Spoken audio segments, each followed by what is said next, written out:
Welcome to WebRTC Live. In WebRTC Live, we cover the latest technical topics and business use cases for WebRTC and live video.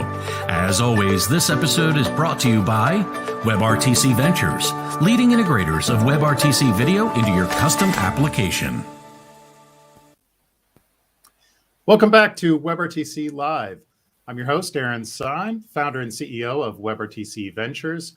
WebRTC.Ventures is a custom design and development agency focused on building live video applications, and we're here to help you take your application live. You can learn more about us at WebRTC.Ventures. Thanks for joining us live today on YouTube and Twitch, and welcome also to any of you watching a replay of today's event. For those of you with us live, just want to encourage you, you can ask questions on YouTube or Twitch throughout the stream. In today's episode, we're welcoming back Lorenzo Miniero to discuss pivoting back to hybrid meetings. Lorenzo is the co-founder and chairman of Meetecho, and also the founder author of the Janus media server, which is an excellent open source media server for use in building live WebRTC applications. So Lorenzo's going to share with us his experiences of working with remote participants in conference meetings before, during, and hopefully after the pandemic as well, what that experience has been like and some of the technology changes around it. So thanks so much for joining me today, Lorenzo. No, thank you for having me here again. So it's always nice to have a chat with you. Yeah, it's always good to have you back. And yeah, I always enjoy our conversations, both on WebRTC Live as well as when we've had a chance to talk to each other, mostly remotely, unfortunately, but outside of this as well. Before we go into your presentation, I wanted to note a couple of milestones for Janus and have you kind of tell a little bit for our viewers about that. You're coming up on the version 1.0 release, correct? Maybe you could tell us a little bit about that. Yeah, that's true. So basically, we've done a considerable refactoring of the internals of Janus itself, because basically we have added support for the so-called multi-stream peer connections, meaning the ability to put more than one audio or video stream inside the same peer connection, which was a limitation that we had in Janus, basically a limitation that we put on purpose to simplify things at the very beginning, and that's we kept on so far. And basically, it took us some time to get there, mostly because we wrote a pull request, a set of patches to implement this behavior. But then, of course, we had to make sure that we could also implement any enhancement or bug fixing on the main repository of Janus itself. And so, as the main version of Janus advanced, basically it would start adding conflicts to the multi-stream branch. And basically, this was basically always catching up with things as they happened. And so basically it took us some time before we could actually decide, okay, now we're going to merge this, otherwise this is never going to happen.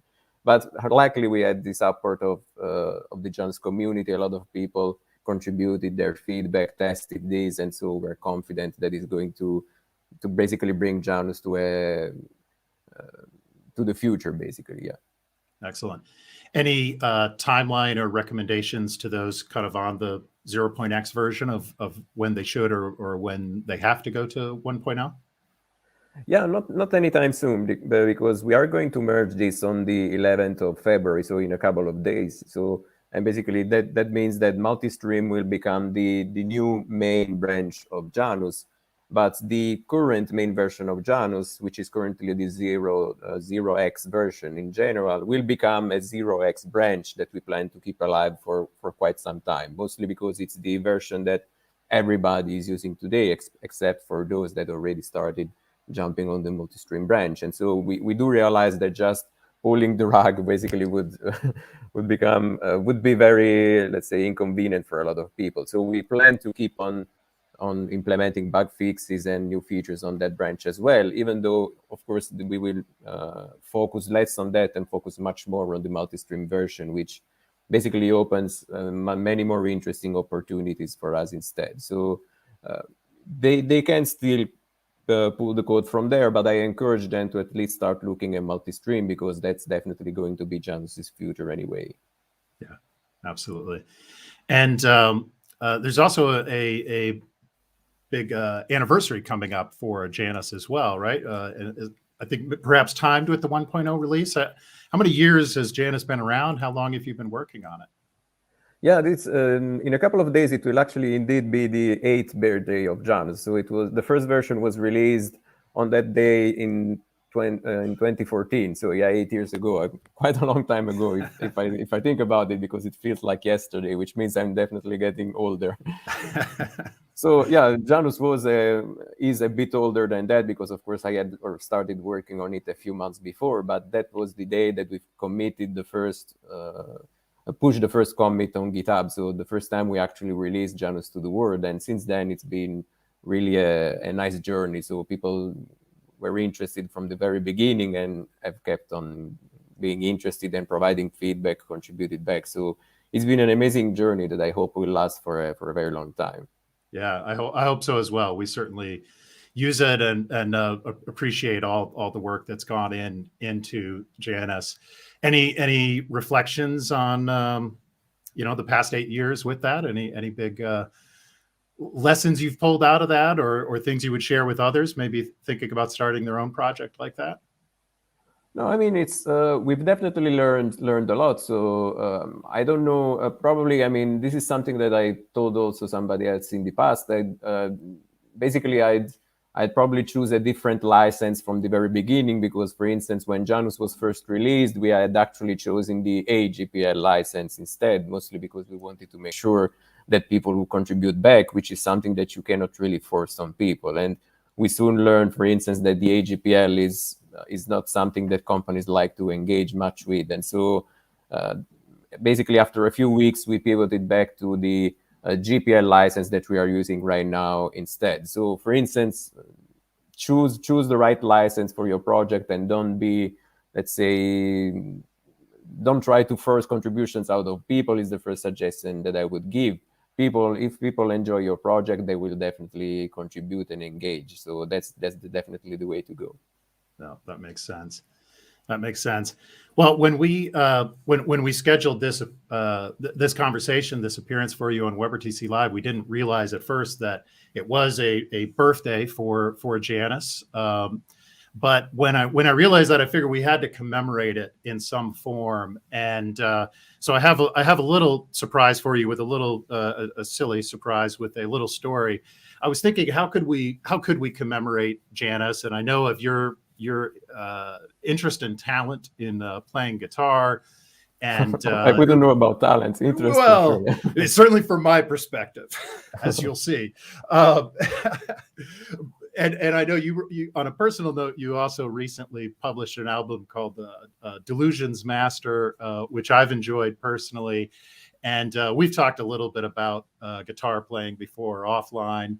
So I have to say, this is not what I did, so I hope it doesn't disappoint you. But first thought I had is, maybe I could go to Cameo and get like a guitar player to say something nice to you about Janus and reaching this milestone. And so I looked up Yngwie Malmsteen, who is on Cameo, and I realized it's $500 for a 30-second message. And so you like me, but not that much. I like you a lot. However, I couldn't quite justify it. So I did. Don't take it personally. No offense taken at all. But I have what I think you'll agree is the next best thing that our mutual friend, Dan Jenkins and I got together, and I know you're also interested in remote music collaboration. So Dan and I got together, and you may not know this about either of us. We're aspiring guitar players as well, as you'll see this. So we did a little remote music collaboration for you in honor of your album, as well as in honor of Janus.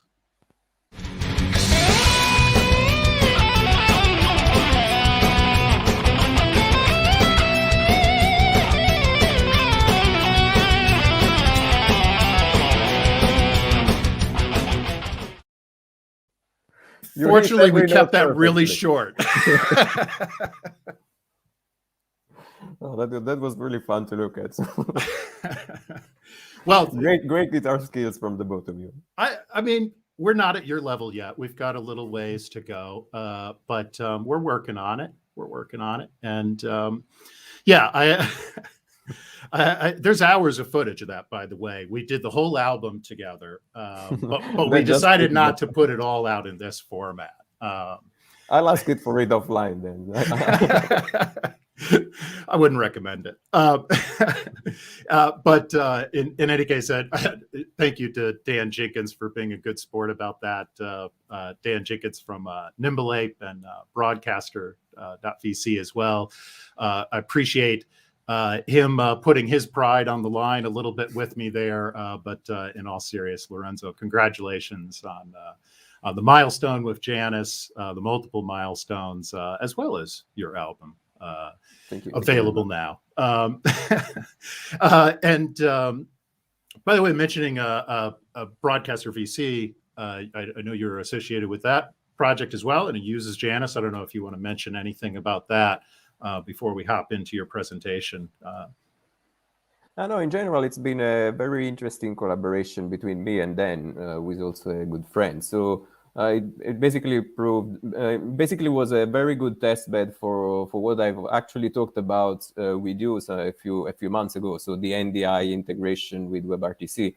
So that was basically the perfect playground to experiment a bit with that in a real scenario. So basically all sessions were recorded using WebRTC as a way to ingest streams and then turning them to NDI streams where an AV tech person could actually process the recordings in a much easier way than they would have with other tools instead. And it proved to be quite successful. So I'm very happy about that. So and I'm also happy that Dan's idea proved actually to be quite successful as well. Yeah. It's absolutely worth checking out. Encourage people watching this, check it out. That's broadcaster.vc. So let's segue then into conversation about pivoting back to hybrid events. Shall we switch over to your presentation for that? Yeah, sure. All right. So I'll let you take it from here. Yeah, I did prepare a few slides, so I don't really want to basically shove a presentation down anybody's. Basically force any presentation on anybody. But I just basically collected a few slides on how things were done before, or how we did things before, and basically how we changed things a bit in the past. Mostly because, I mean, as you're all aware, by the way, are slides changing, or because I still see the old ones now? Maybe I'll have to, let me check. Maybe I can share slides again and. Yeah, let's try sharing that again. Okay. If not, there's another way I can do it for you. Yeah, apologies for that. So just a second. Oh, no worries.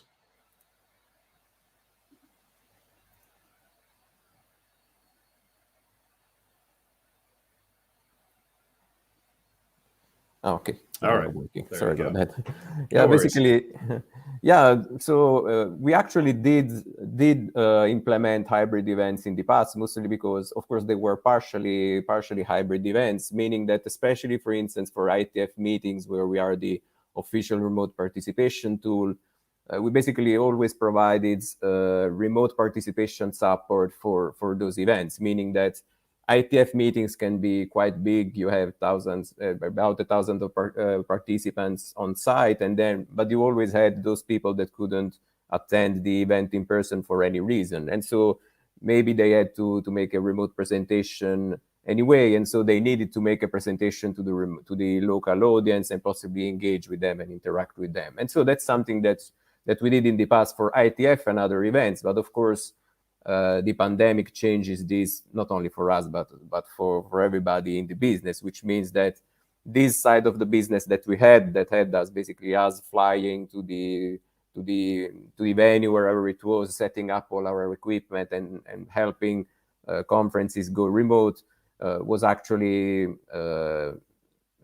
stopped. So we couldn't do that anymore, and that basically forced us to change things a bit, as I'll explain in a few minutes. But first, I thought that I'd share some details about how that actually did work before the pandemic changed the world. And so, first of all, for instance, for the audio part, we typically had a laptop sitting in the back of the room wherever the venue was taking place.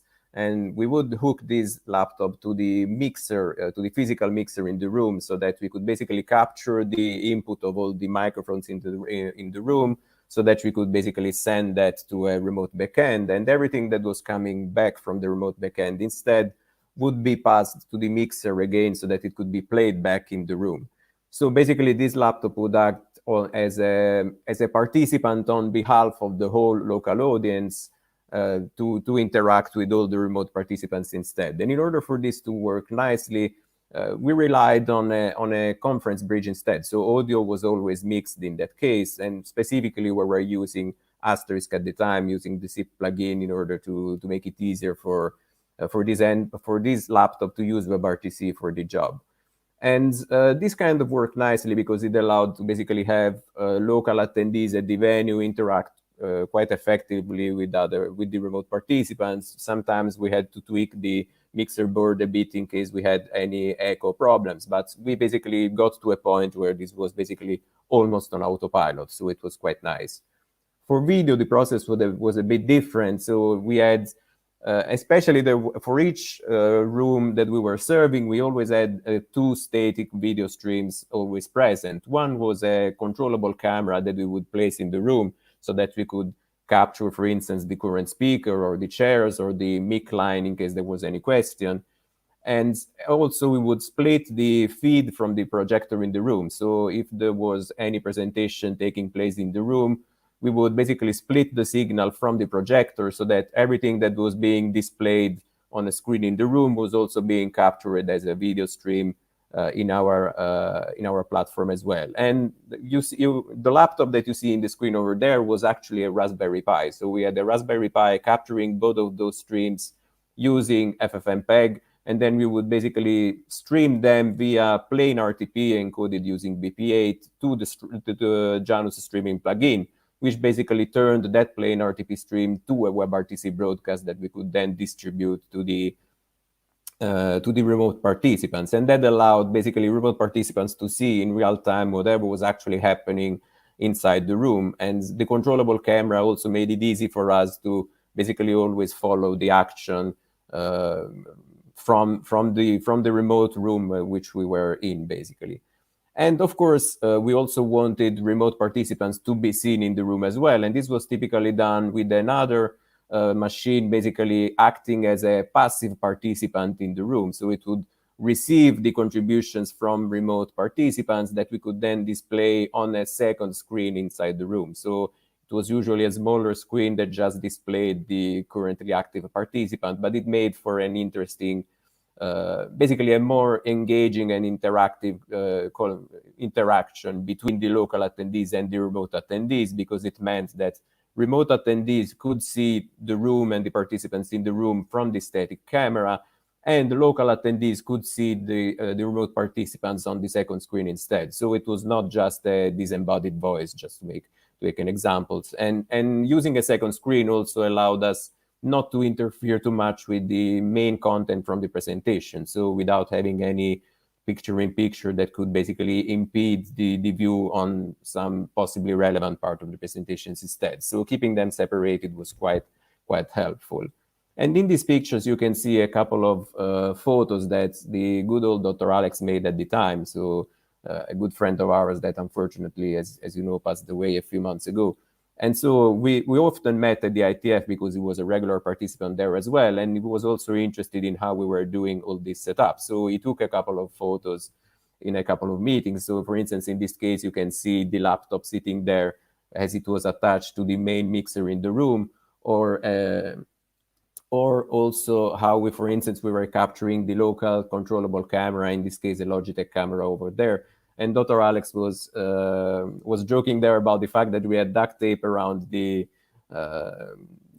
power for those Raspberry, which was actually, it looks funny, but it was actually an important thing to do, because with people with a lot of activity in the room, people going back and forth, sometimes it happened that people stumbled in the cables and so on and so forth. The Raspberry Pi, the power adapter for the Raspberry Pi would be drawn away and everything would stop, basically. So we basically had to implement some sort of hack to make this working, to make this work. So and from a user experience point of view, it was actually, but it was actually quite transparent to remote users, because this is, for instance, a screenshot of how the platform looked like for remote attendee. And so as you can see, you have these slides that are actually captured from the projector splitter, as I mentioned, and encoded by a Raspberry Pi via FFmpeg to Janus, but all participants see it as a regular screen share in a WebRTC application. So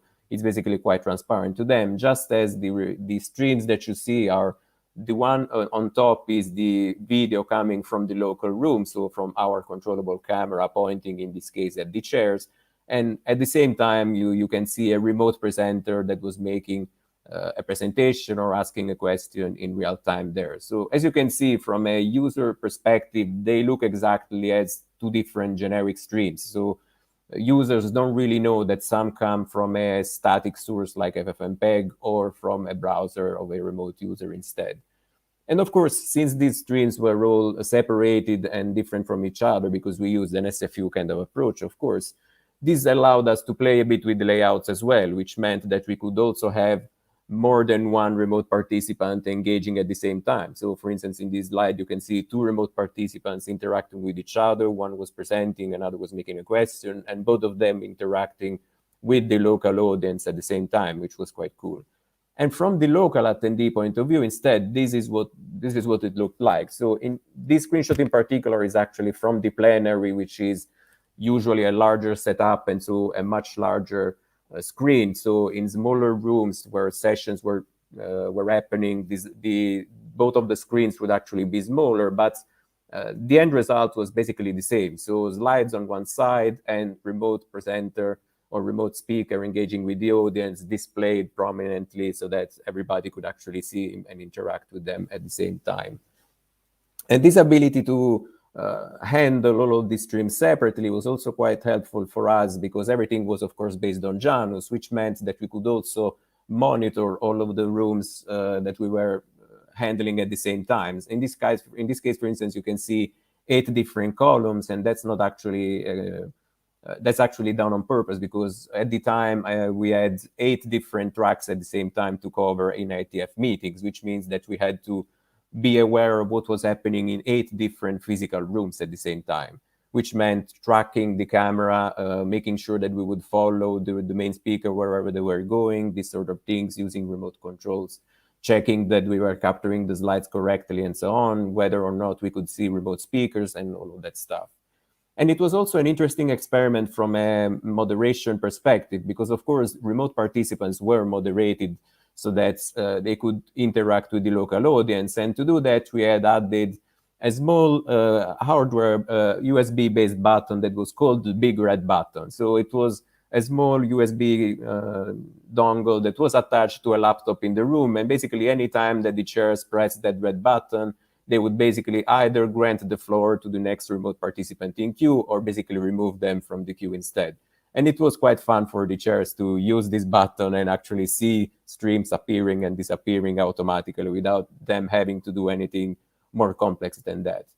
But of course, as I mentioned, I mean, this is how it worked before, when we still could meet in person in big events. Then basically, as you know, the pandemic stopped this big conferencing from taking place, which meant that our business took a bit of a hit because of that, because this was a considerable chunk of our business. And so we had to pivot, first of all, back to completely virtual events instead.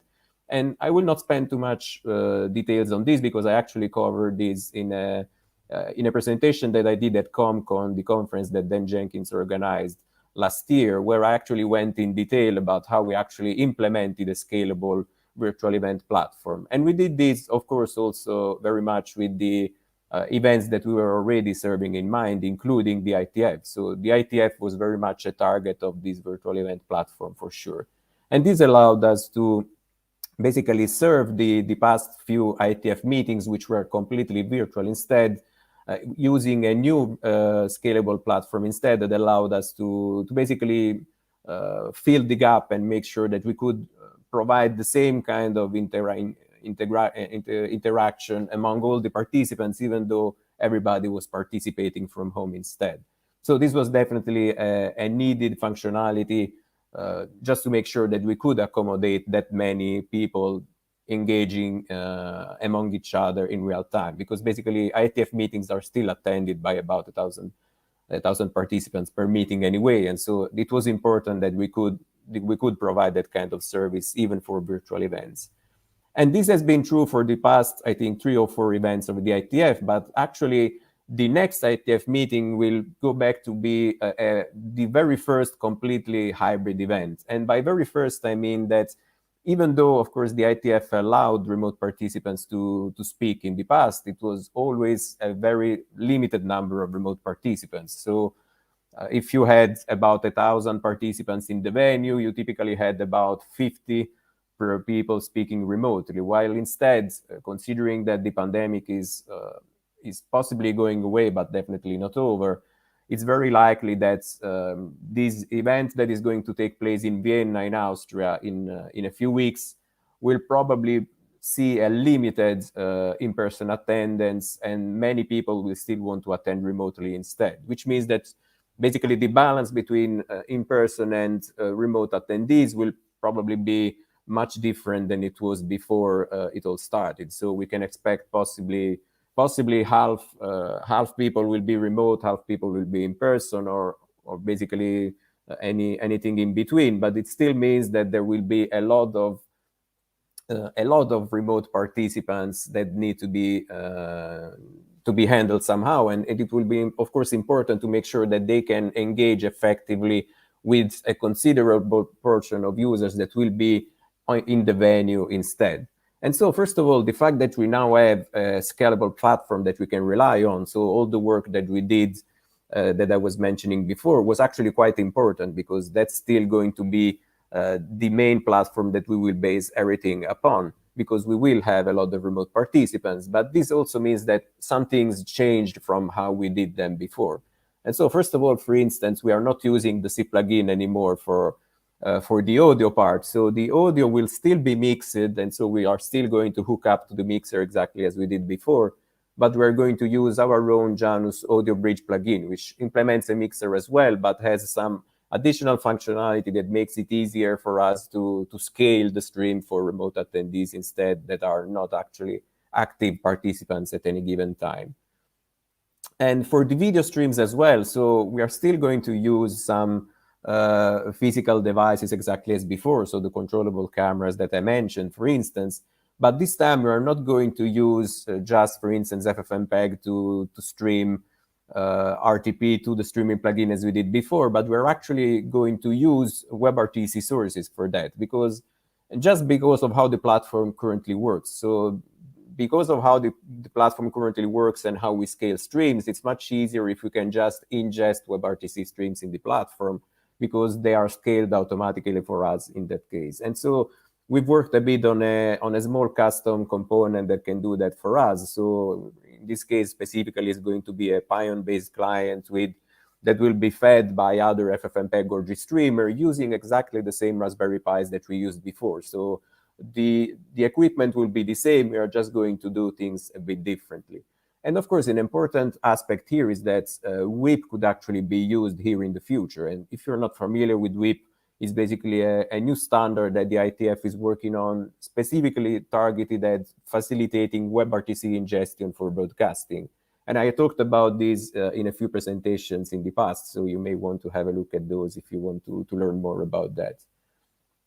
And for cameras in particular, things are going to change a bit as well, because in the past we only had a single camera per room, which was, it still worked because the cameras were controllable, so we could change the focus to whatever we wanted to look at, but it was also a bit more awkward to handle, because sometimes the position of the chairs and the mic line was quite far from each other, and so anytime that you had to shift the camera, the remoteable camera from one to the other, it required a bit of manual intervention, let's say. So having more than one camera that can basically just always address some specific focal points can actually be easier to handle, which means that we will have at least a couple of cameras in each room, one on the speakers and one on the mic line, for instance. And for larger rooms like the plenary that I showed before, where you can have a very large room and several different points of interest, we may actually have more than more than that instead. But in general, it means that we will have multiple static cameras instead as part of the platform, which is going to be a challenge, but also quite interesting. We're also going to change the way that we handle the slides as well, because we're not going to just split the signal of the projector for the simple reason that, again, we are going to have a lot of remote participants this time. And so most of the times we may actually have remote participants sharing their screen to present instead. And so the easiest way forward in that case was to assume that we are always going to use WebRTC screen sharing, even for the local presenters, basically. So there will be a laptop devoted just to that. So you can either share the preloaded slides functionality, which is we basically just changes slides on a static PDF file, or just share the screen instead. And then the projector in the room is always going to display the current WebRTC screen sharing, whether it comes from a local source or from a remote source instead, which again is going to make it much more transparent for all people involved, whether they are participating from home or in the venue. And of course, considering that people are going to be distributed a bit in different ways, it also means that the moderation process had to change a bit, because if everybody is remote, you know how you can handle moderation. If almost everybody is local, you know how to handle moderation as well. If you have a lot of people on both sides, it's going to be a bit more tricky. So the idea that we had was to basically have the queue management in the Meetecho platform itself act as the main reference for the queue itself, which means that even if you're a local attendee and are standing in line in the queue, you're going to have a very thin web app by which you can basically get in the queue so that it's visible on a screen somewhere, and so that the chairs, whether they are remote or local, always know who is the next in queue, whether they are local or remote at the same time. So again, it's going to be a bit challenging, but we think it's the right way forward to work with. And most importantly, since we have also a functionality, as I was anticipating, that allows you to share a preloaded set of slides. So not WebRTC screen sharing, but basically slides that have been encoded in advance in a series of images that you can then just trigger back and forth from. This also means that remote and local attendees can also very simply control these preloaded slides themselves, even without access to the laptop that is actually taking care of this process. So this is again another enhancement that we plan to start using in the platform. And basically, this is all the slides that I prepared so far, mostly because, as anticipated, I wanted to give you a heads up of how it worked, what we did during the pandemic, and how we are going back to a completely hybrid approach instead. And so I'm definitely interested in feedback from you, Arin, or from the audience as well, to see to check whether or not you think we are on the right track, or if you have any questions on how further we may even go for other events instead. Considering that what I've said here so far is currently mostly focused on the IETF, because that's the next event that we'll be handling, that is going to be completely hybrid, but we plan to use a very similar approach for other events in the future as well. All right, thank you, Lorenzo. A lot of really interesting information in there, and you've kind of presented this, as you were saying there at the end, primarily with this IETF meeting in mind, and it's a wonderful test bed, especially for this community to see this. But this, to be clear, this is also a demonstration of what people could do with Janus for their own hybrid events, as well as what you do at Meetecho, that you can help them with managing those events for them, right, or working with them, correct? Yeah, no, absolutely. So the virtual event platform that I presented at ComCon was conceived as a general virtual event platform. So even though the IETF is a very important customer for us in that sense, the IETF is not the only event that we support. So for instance, we also support the RIPE events, we support the AIS events and other events that have been handled in the past couple of years. So we definitely plan to expand the range of events that we can support, considering that the platform that we wrote is very much conceived to be very adaptable and bespoke for the event itself. Because, for instance, all of the events that I mentioned, just to make a very simple example, have their own authentication mechanism for their participants. So they may have their own authentication mechanism that allows ripe participants to participate in a meeting, for instance, versus IETF participants to participate in a meeting. And so these are all different bits and pieces that we can hook up to the platform itself. And we can also use, present also customized functionality, for instance, different ways by which each event wants to implement polling functionality, or some events use automatic translation using interpreters, for instance. So we also have that functionality in the platform using multiple audio channels that people can subscribe to, so that, for instance, you have an English channel and a French channel, and you just hook up to the audio channel that you are most comfortable with. Sometimes you'll hear the actual speaker, because they speak French. Sometimes you hear the interpreter, but you always hear it in the language of your choice. This is just to make a couple of quick examples, but all of these functionalities can very much be tailored for each of the events, and we are always open also to implement custom functionality for some events as well. So this is definitely something that we plan to expand on in the future, especially now that hybrid events are going to be so important for many conferences going forward. Yeah, absolutely. All right, so for those watching us live, this is a great time to put your questions into Twitch or YouTube. We're going to take a quick break here while you put those questions in. And I want to tell you a little bit about a WebRTC training program that we are offering now at WebRTC.Ventures. And right after that quick announcement, we'll come back and have some Q&A with Lorenzo. As a viewer of WebRTC Live, you already know how important WebRTC development is to the modern web. Now it's time for you to grow your career by learning to build live video applications and joining our team at WebRTC.Ventures. Go to WebRTC.Ventures and apply to join the next cohort of our WebRTC training program. You'll have free access to advanced courses, mentorship from our team, and those who are accepted into the second month will receive a paid development contract and join our team of WebRTC development experts. Go to WebRTC.Ventures now and earn your place in our team of video development experts. All right. Thank you again, Lorenzo, for an excellent presentation. We've got some questions already coming in here. You can ask yours on YouTube or Twitch.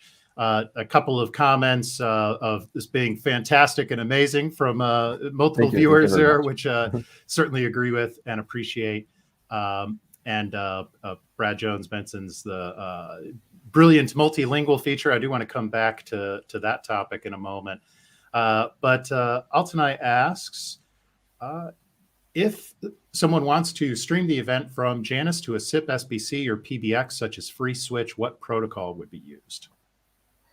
Yeah, I think this could be done quite easily. So I assume in this case, meaning just using the PBX as a way to broadcast the audio event, or also allow interaction. So I guess depending on the scope, it could be done in different ways. But in general, for instance, the audio bridge plugin, that is the audio mixer that we use in Janus, as a way to very easily export the current mix in real time via a plain RTP stream, which is actually what we use ourselves to scale the broadcast of the audio part internally. So this means that it should be very easy to simulate, for instance, or orchestrate a fake SIP call towards any kind of SIP component, including free switch, asterisk, of others, by just making sure that the RTP stream from the audio bridge is relayed as a send-only stream to the PBX.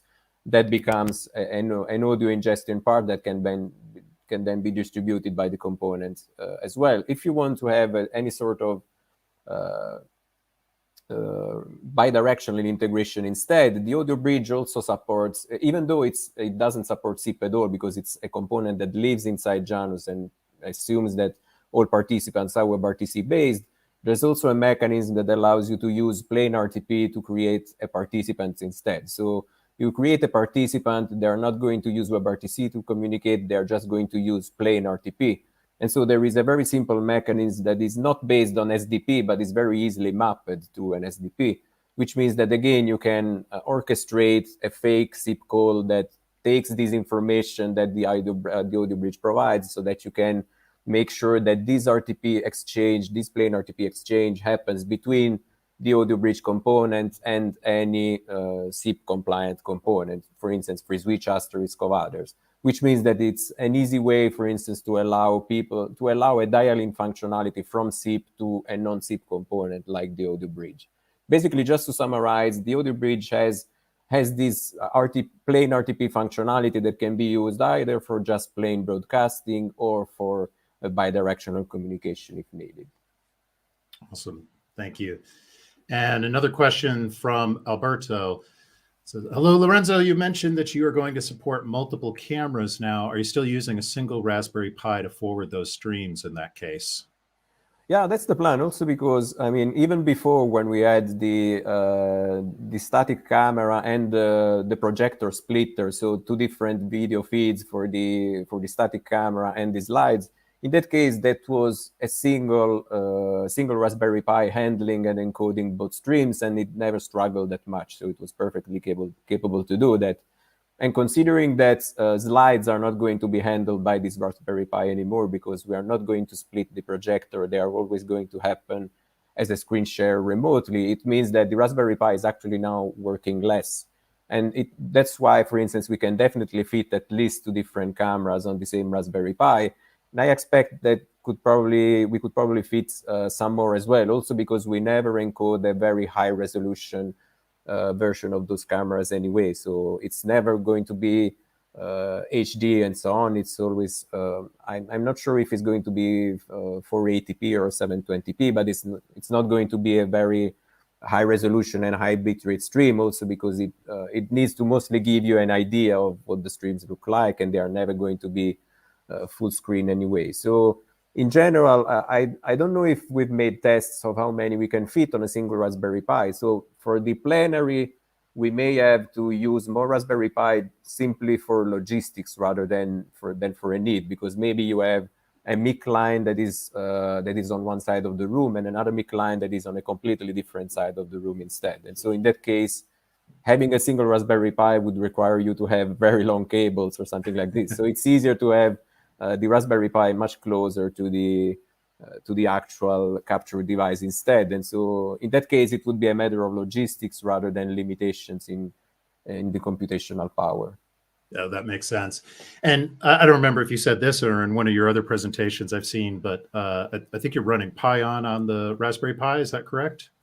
Yeah, that's basically, since we are going to use WebRTC as a way to ingest these static cameras rather than feeding them to the streaming plugin instead, Pion was an excellent stack to start from to basically have access to a lightweight WebRTC stack. So we didn't want to use, and mostly we are not very familiar or competent with libWebRTC instead.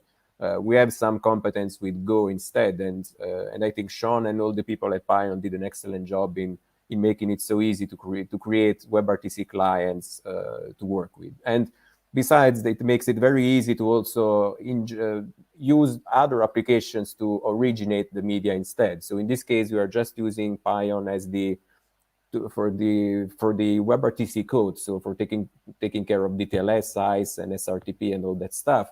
But the media is actually captured and encoded by either GStream or FFmpeg, which gives us a bit more control on the encoding properties. And it's quite easy to actually use either as a source or external source of media for Pion to then send via WebRTC on the other side.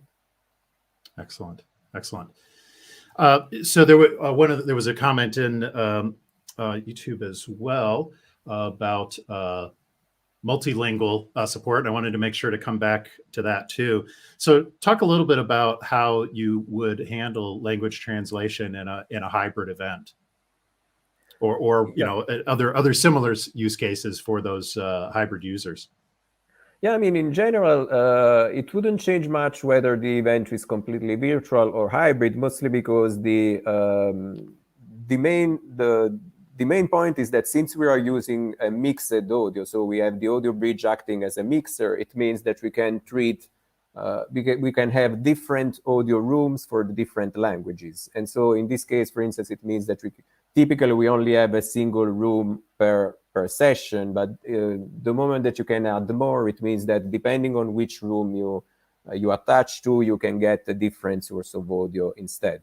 And so there is no automated translation, so there is always an interpreter on board, and that typically works by having an interpreter basically joining both rooms as an active participant, but of course listening on one and being unmuted on the other, depending on where the action is taking place. So if you have an English speaker, the interpreter will mute themselves on the English room and start speaking on the French room instead.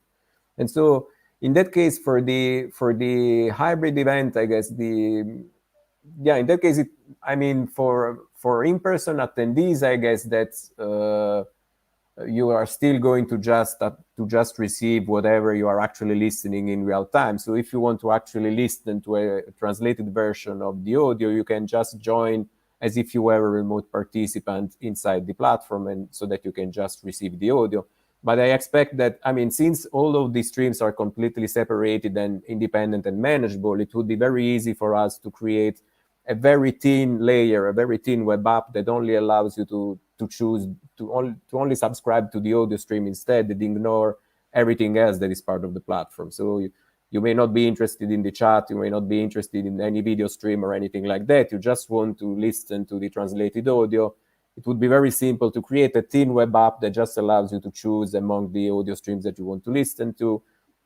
You subscribe to the WebRTC stream that you want, and then you start listening to it from your phone in your headphones, for instance. So that would be an easy way to address that, I guess, in a hybrid event for in-person attendees, so that they don't have to open the complete web app. That would be overkill for their own needs in that specific context. Nice. Are there other things that, as we think about, hybrid events, I think becoming the norm, right? We're not necessarily going back to only in-person events. I think even as the pandemic clears, we've got this great technology that allows us to do this more. So I think hybrid conferences are the future, regardless of when the pandemic ends. So do you see those hybrid or the remote participants in a hybrid event, rather, do they go back to being second-class citizens? What other kind of features ways do we engage with them that they're not second-class citizens in this sort of new normal of hybrid events? Yeah, I don't think they're going to get back to become second-class citizens first of all, for the very reason that you mentioned, that, we are not going to go completely back to how it was before. A lot of people may not want to travel, or may not be able to travel for different restrictions that may be still around for quite some time. And so I expect that many conferences will still have a very high level of remote participation, independently of what happens in the next few years. And so even just rethinking a bit of how technology is used for in-person attendance is going to change the way remote participants are going to be involved as well. And for instance, some of the changes that I summarized in my slides can actually be seen from that point of view as well. For instance, the queue management that is going to take into account that the queues is going to be handled by the virtual platform instead. That means that you cannot ignore remote participants even if you wanted to. So, you can still ignore them if you really want to, and still do everything in person if you really don't care. But at least the technology is there to try and make that harder for you to do. So the idea is that the platform is trying to make everything easier, make it easier for you to have both sides engage with each other rather than be an impediment of sorts. So I guess that working on the technology itself so that it is more aware of remote attendance than it was before is going to be quite important, because of course before you mostly wanted to be sure that everything worked in the local for the local attendees, and remote participations was more of an afterthought or an added value, if you will. So something that people from home can benefit from one way or the other. And instead, if you focus the technology so that that's not the case, so that you are taking into account remote participants because they are important for your event to succeed, I guess that will be the first point to make sure that they never become second-class citizens anymore. And that, of course, assuming that conference organizers will be interested in that, because of course some may be interested in fostering as much in-person attendees for different reasons. For monetary reasons, for instance, they may prefer to have more people attend locally than remotely, because it's more interesting from them from a gain perspective to have people on the venue rather than have them remote. But that is of course orthogonal to the main issue. If you do care about remote participants, then I think the technology is there to help you ensure that they are not kept aside. Yeah, and I hope that most of these events will care about remote participants, as I do think the technology's there, and still need to maybe improve some of the patterns of particularly the hallway conversations. I know you agree are still a concern in hybrid events, how you duplicate that, and the sort of going out for a drink after the conference type of conversations. But yeah, I think this is absolutely where we need to go. So I hope. And hallway conversations are an interesting aspect also, because they can be seen as an orthogonal kind of problem to the actual event taking place. Because of course, you know that there are many platforms out there that have basically gamified that kind of approach, where you have these small avatars going around in RPG kind of scenarios, walking around, and then you gather with people and a conference takes place. So of course, there are interesting ways to have them hook them up together. So, for instance, at the IETF, they typically use GatherTown for that kind of activity, so for the social gathering of sorts. And there are ways by which they are somehow loosely integrated with the Meetecho rooms that take place. So, for instance, you could walk around and get into a room, and then the Meetecho room must start because that's the room where the session was taking place, for instance. So there are different ways by which this can be done, and I think there are kind of orthogonal problems, but interesting problems nevertheless. Yeah, absolutely, and there definitely are tools coming out for that, for sure, as you noted. How much duct tape is still involved, though, in these? To get back to Dr. Alex's joke. Yeah, I mean, I expect quite a lot, mostly because the problem was that there were a lot of chairs in those rooms, people moving chairs around and so on. So the power adapters sitting in problematic places, chairs moving, people walking, and stuff that was jumping all over the place. So I expect that if we are going to keep on using Raspberry Pis as we are, because we love them quite a lot, we are going to ensure that they never shut down just because somebody brought the cable on the other side of the room. Yeah, absolutely. Most likely would be me. Maybe make it a bit more elegant than what Dr. Alex captured in his photo, but I mean, the effect is going to be the same. I'm going to call it the producer role. Maybe there's a different title you would use, right? But sort of someone from Meetecho, perhaps in a producer role for an event. Are they on site or remote? Yeah, any time that we did those events in the past, we always had a few people that were on site, mostly because, first of all, we had to set up the equipment in the room. And of course, we knew exactly how to hook up to the audio mixer to avoid issues like echo, or making sure that we could capture the local output from the room and make sure that the remote attendees were audible in the room. At the same time, placing the cameras accordingly, getting in touch with the local AV team so that all cables that we needed were available. Also with the network team in the venue to make sure that we had all the cables that we needed in order to hook up to the venue and so on. So all of those things are typically things that we now know how they work exactly, but they do require some time before you can actually have basically a secret recipe of how things are done properly. And so that's why we had always somebody flying to the venues to take care of all this. And usually, apart from that, we didn't really produce the event of sorts, mostly because the web application would take care of the rest. So there is no way by which, for instance, we change the layouts on behalf of other people. It's basically always up to the user choosing whether they want to watch the slides now or focus on the remote presenter. They double click on the speaker, it gets bigger, these sort of things. So we just are there to ensure that the streams are actually broadcasted correctly, and and basically can jump to the room in case there is any problem, like for instance the Raspberry Pi jumping because somebody tripped on that. So there's always somebody on the venue, and for instance for the upcoming IETF meeting, we will definitely be traveling there for the first time in a couple of years now to a conference again. So it does require some manpower on site to make sure that things flow correctly, but in general, it's something that I think can also be, you can also train people to set up all of these things accordingly, especially when things scale up in the future, which I expect will happen, especially for companies doing the same on a much larger scale, for instance. Yeah, that makes sense. Yeah, and one thing I like that you highlighted too was the ability for remote participants to share screen or control the presentation too, because certainly that's when we talk about hybrid events, it's not just the attendees who may be in person or remote, but our speakers as well.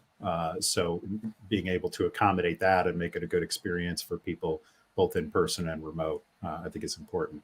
So. Yeah, and the IETF is going to be particularly challenging because they have also different roles in there with different, let's say, powers within the platform. So, for instance, chairs in particular, it's going to be an interesting challenge because chairs are those that are responsible for a specific session, that handle the moderation of the queues, that handle also the scheduling of the presentations, when to cut the presentation, when to wrap things up, and so on and so forth. And so it's going to be, of course, a different experience whether the chairs are local, whether they are remote, whether some are local and some are remote. So it did happen in the past as well. So we did have remote chairs also before this all started, but usually you always had somebody that could help locally in the room to take care of most of the job on their behalf. In this case, we want to make sure that they can share fully from home as well, rather than having to rely on a proxy or an avatar in the room to actually do what they need to do. Yeah, that makes sense. All right. Well, it's about time to wrap up, unfortunately, but I could definitely keep talking longer and really enjoyed the presentation, Lorenzo, and as always, having you as a guest on WebRTC Live. Any other topics that you want to mention, or any JanusCon announcements or anything that we should be looking out for? Yeah, I mean, we definitely want to do another JanusCon, which is the Janus conference for those that may not be aware. So we did one 3 years ago in 2019 2019. It was for the very first time with the idea of doing one every year in September in Naples, so in the south of Italy, which is definitely a nice venue to host the conference in. And unfortunately, then the world ended and we couldn't do it anymore. But we started working on the fully virtual event platform also with the idea in mind that we would start using it for our own conference as well. Then basically work got busier and busier, and we never had the time to basically sit down and decide the date, decide on all the logistics involved. So preparing a call for presentations and these sort of things. So we still want to make one again in the future. We know that this year will not be the year that it will take place in person again, because as much as I'd like this to happen and have people fly all over the world to visit us once more, we know that it may be too soon, even though the pandemic seems to be on its way out, hopefully for everybody involved. So it may be too soon. We may try and do one virtual JanusCon event, maybe on a smaller scale in the future, but I don't have any date yet in mind. So either we'll have something virtual that will happen sometimes before the year ends, or we'll just wait until we can meet in person again and just do it properly with everybody in front of a nice pizza. When we can all meet together again. Well, whether it's virtual or hybrid, I'll look forward to it. And I still regret that I didn't make it to the one in 2019 in person. Had I known what was coming, I would have made sure to be there. Missed my chance to be in Naples. Well, Lorenzo, thanks again for joining us. I really appreciate you being here. Thank you. No, thank you again for having me here. As I said, it's always really nice to chat with you, and I'm always happy to come here. Thank you. I appreciate you saying that even after my terrible air guitar performance of your song. No, as I said, you hit all the notes correctly, so I was surprised. So that's good. Awesome. All right. Well, thanks so much, Lorenzo, for joining us. As always, this video will be available on the WebRTC.Ventures YouTube channel, as well as on our blog at WebRTC.Ventures. Thanks to all of you for watching us live or later on. Our next episode will be Wednesday, March 9th, and our guest will be Sahi Levent-Levi, WebRTC expert and consultant from bloggeek.me, from WebRTC training courses, from TestRTC, which was recently acquired by Spearline. So I'm sure that's going to be a very interesting conversation, and we look forward to having you join us for that on March 9th. And to find out more about any of our upcoming episodes, follow us on Twitter at WebRTC.Ventures, on Twitch, on YouTube, and join our email list at WebRTC.Ventures. So thanks everyone for joining us today. Let's make it live. Thanks for joining us for WebRTC Live. Visit our website at WebRTC.Ventures to learn more about our custom design and development services, and to learn more about upcoming episodes of WebRTC Live.